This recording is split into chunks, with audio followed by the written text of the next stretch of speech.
एक समय की बात है, एक छोटा सा बंदर था जिसका नाम मोती था।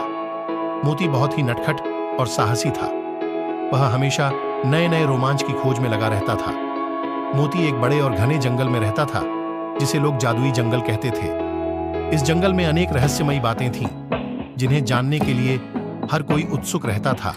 मोती की पहली खोज।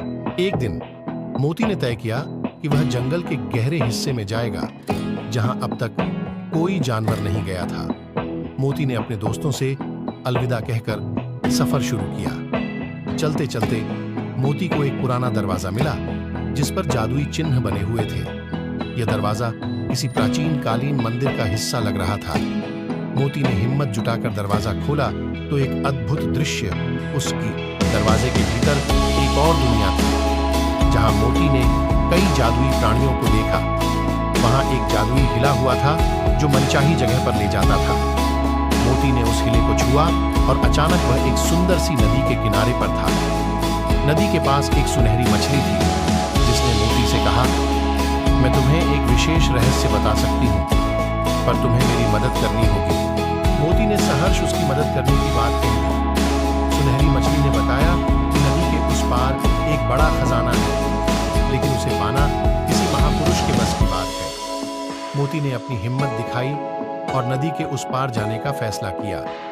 नदी को पार करते ही मोती ने देखा कि वहां एक विशाल पेड़ के नीचे एक चमचमाती चीज छिपी हुई थी।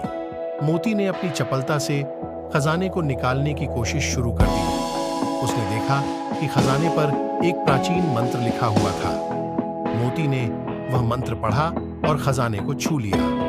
तभी एक रोशनी का फव्वारा निकला और एक जादुई प्राणी प्रकट हुआ। प्राणी ने कहा, तुमने अपनी साहस और मदद करने की प्रवृत्ति से यह खजाना पा लिया है। अब यह खजाना तुम्हारा है। खजाने के साथ साथ मोती की मित्रता भी परखी जाने वाली है। उसे यह समझ आया कि खजाना सिर्फ सोने चांदी का नहीं होता। सच्चे दोस्त और अच्छाई भी खजाने के रूप में होती है। जब मोती जंगल से वापस आया तो उसने अपने सभी दोस्तों को अपने अभूतपूर्व अनुभवों के बारे में बताया। उसके दोस्तों ने उसकी बातें ध्यानपूर्वक सुनी और उसे इस साहसिक कारनामे के लिए सबके सामने मोती ने घोषणा की कि वह खजाने का एक हिस्सा अपने दोस्तों के साथ मिल बांट कर इस्तेमाल करेगा। सबसे पहले उसने अपने दोस्तों को जादुई खजाना दिखाया और फिर उस खजाने से जो विशेष वस्तुएं थीं उन्हें उनके साथ बांटने का निर्णय लिया। उसने कुछ हिस्से का उपयोग जंगल के विकास और सुरक्षा के लिए भी किया।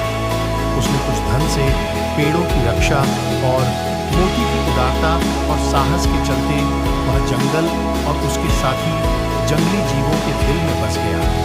अब हर कोई उसे एक महानायक के रूप में देखता था जिसने न केवल साहस का परिचय दिया बल्कि अपने दोस्तों और जंगल के भले के लिए काम किया। इस कहानी से हमें यही सीखने को मिलता है कि हमें हमेशा साहसी और उदार होना चाहिए।